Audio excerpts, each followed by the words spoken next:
భారత future city వేదికగా రేపు ఎల్లుండి నిర్వహిస్తున్న గ్లోబల్ సమ్మిట్ను తెలంగాణ ప్రభుత్వం ఎంతో ప్రతిష్టాత్మకంగా తీసుకుంది. చరిత్రలో నిలిచిపోయేలా ఏర్పాట్లు చేస్తుంది. ఇదే విషయానికి సంబంధించి మరింత సమాచారాన్ని మా ప్రతినిధి హరీష్ అందిస్తారు ఫోన్ ద్వారా. హరీష్, చెప్పండి, మరి గ్లోబల్ సమ్మిట్ ప్రపంచం మొత్తం కూడా తెలంగాణ రాష్ట్రం వైపు చూసే సమయం ఆసన్నమైంది. ఏ రకంగా ఏర్పాట్లు జరుగుతున్నాయి, ఎక్కడ ఏర్పాట్లు జరుగుతున్నాయి, ఏంటి మీ దగ్గర ఉన్న సమాచారం? రైట్ లక్ష్మీనా, ఏదైతే సీఎం రేవంత్ రెడ్డి సంబంధించిన నిర్ణయాలకు సంబంధించి కూడా ప్రపంచమంతా కూడా తెలంగాణ వైపు చూసే విధంగా కూడా ఇప్పుడు గ్లోబల్ సమ్మిట్ ను నిర్వహిస్తా ఉన్నారు. దావోస్ తర్వాత తెలంగాణ వైపు ప్రపంచమంతా చూసే విధంగా కూడా ఈ సమ్మిట్ ను నిర్వహించేందుకు రాష్ట్ర ప్రభుత్వం సన్నిద్ధమైంది. ఇక 8-9 తేదీలకు సంబంధించి 2 రోజుల్లో ఫ్యూచర్ సిటీ, భారత్ ఫ్యూచర్ సిటీలకు సంబంధించి కూడా తెలంగాణ రైజింగ్ గ్లోబల్ సమ్మిట్ పేరుతో కూడా ఈ సమ్మిట్ ను నిర్వహిస్తున్నారు. ఇక $3 ట్రిలియన్ సంబంధించి కూడా ఆర్థిక వ్యవస్థను సృష్టించేందుకు ఇప్పుడు తెలంగాణ ప్రభుత్వం సీఎం రేవంత్ రెడ్డి కీలకమైన ఒక నిర్ణయాన్ని తీసుకున్న నేపథ్యం అయితే కనిపిస్తుంది. ప్రధానంగా ఈ సదకు సంబంధించి కూడా రంగారెడ్డి జిల్లా కందుకూరు మండలం మీర్పేటలోని ఫ్యూచర్ సిటీలో, భారత్ ఫ్యూచర్ సిటీలో 100 ఎకరాల విస్తీర్ణంలో 2 రోజుల పాటు నిర్వహిస్తా ఉన్నారు.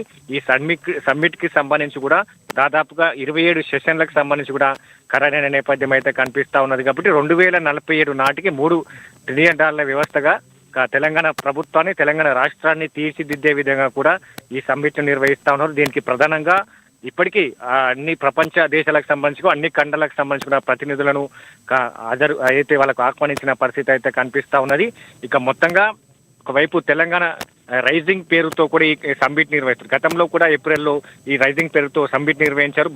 భారత ఆర్థిక వ్యవస్థను బలోపేతం చేసేవి దిశగా కావచ్చు, ఇక్కడ తెలంగాణ ప్రభుత్వానికి సంబంధించి కావచ్చు, తెలంగాణ ప్రజలకు, తెలంగాణ నిరుద్యోగులకు ఉద్యోగాల అవకాశాలు కల్పించాలి, ప్రపంచమంతా కూడా తెలంగాణ వైపు చూసే విధంగా కూడా ఈ సమ్మిట్ ను నిర్వహిస్తాను. ఇప్పటికే దీనికి సంబంధించి కూడా ప్రధాని నరేంద్ర మోడీని, అలాగే రాష్ట్రపతిని, ఇతర కేంద్ర మంత్రులు కావచ్చు, ఇతర రాష్ట్రాల ముఖ్యమంత్రులకు సంబంధించి కూడా ఆహ్వానించారు. ఇక ఏదైతే సమ్మిట్ కి సంబంధించి కూడా సోనియా గాంధీ నిన్న ఒక లేఖను కూడా విడుదల చేయడం, ప్రధానంగా దాంట్లో తెలంగాణకు సంబంధించి కూడా ముఖ్యమంత్రి సీఎం రేవంత్ రెడ్డి కీలకమైన నిర్ణయాన్ని తీసుకున్నారు. దేశాన్నంతా కూడా, ప్రపంచానంతా కూడా తెలంగాణ వైపు మళ్లించేలాగా ఈ నిర్ణయాన్ని తీసుకోవడం పట్ల కూడా ఆమె అభినందనలు వ్యక్తం చేస్తూ కూడా ఒక లేఖను కూడా విడుదల చేయడం జరిగింది.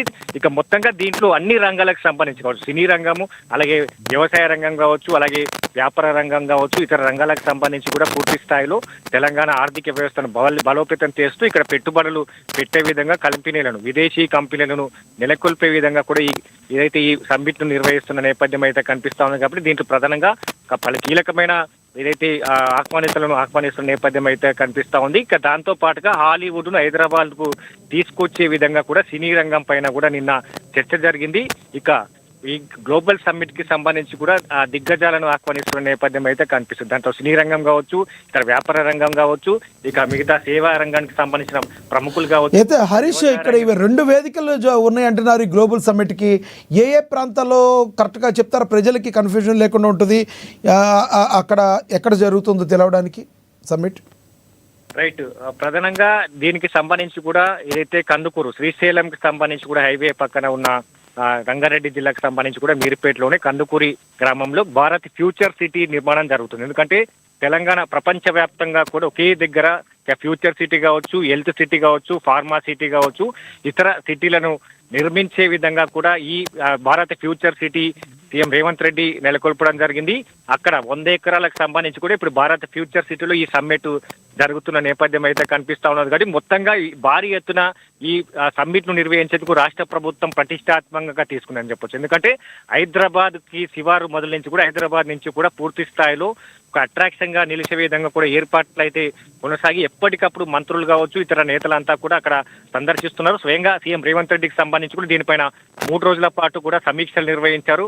ఎట్టి పరిస్థితుల్లో కూడా విదేశీ ప్రతినిధులు, దాదాపుగా 500 విదేశీ ప్రతినిధులను ఆహ్వానించడం జరిగింది. వారితో పాటుగా ఇతర ప్రముఖులకు సంబంధించి కూడా ఆహ్వానించడం జరిగింది. స్వయంగా ప్రధానమంత్రి, అలాగే రాష్ట్రపతితో పాటుగా కేంద్ర మంత్రులను ఆహ్వానించడం జరిగింది. దాంతో పాటుగా ఇతర రాష్ట్రాలు, ఇతర దేశాలకు సంబంధించి కూడా బ్రాండ్ అంబాసిడర్లు, ఇతర దేశాలకు సంబంధించి కూడా ప్రధానులను ఆహ్వానించడం జరిగింది. కాబట్టి పటిష్టాత్మకమైన భద్రతా నడుమ కూడా ఈ 2 రోజుల పాటు 8-9 తేదీకి సంబంధించి కూడా ఈ సమ్మిట్ ను నిర్వహించబోతున్నారు. దాంతో పాటుగా స్పెషల్ అట్రాక్షన్ గా చార్మినార్ నుంచి కాచిగూడ రైల్వే స్టేషన్ కి సంబంధించి కూడా ఒక లైటింగ్ ప్రొజెక్షన్ ఏర్పాటు చేయడం జరిగింది. అలాగే ట్యాంక్ బ్యాండ్ లో కూడా ఒక లైటింగ్ ప్రొజెక్షన్ ఏర్పాటు చేయడం జరిగింది. ఇక 9వ తేదీకి సంబంధించి కూడా 2047 తెలంగాణ ఏదైతే రైజింగ్ పేరుతో ఒక డాక్యుమెంట్ ను రిలీజ్ చేయబోతా ఉన్నది. $3 ట్రిలియన్ సంబంధించి కూడా ఆర్థిక వ్యవస్థగా తెలంగాణ ప్రభుత్వం, తెలంగాణ ప్రాంతం అంతా నిలుస్తున్న వేదిక కూడా ఈ ఏదైతే ఇక్కడ ఉన్న వనరులు కావచ్చు, ఆర్థిక వనరులు కావచ్చు, ఇక వాతావరణ పరిస్థితులు కావచ్చు, ఇక్కడ కంపెనీ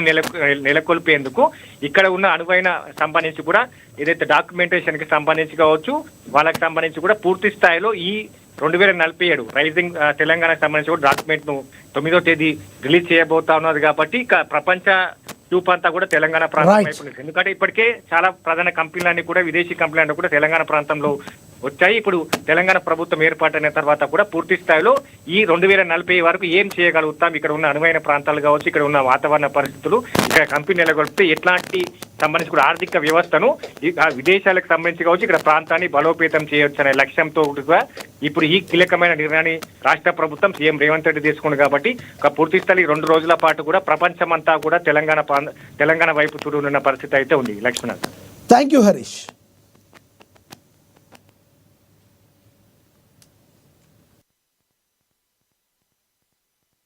ఇక్కడ రావటం జరిగింది. మీ అందరికీ తెలిసిన విషయమే, రాష్ట్ర ప్రభుత్వం పెద్ద ఎత్తున 8-9 తారీఖుల్లో తెలంగాణ రైజింగ్ గ్లోబల్ సమ్మిట్ పెద్ద ఎత్తున జరుగుతా ఉంది. ఈ తెలంగాణ రైజింగ్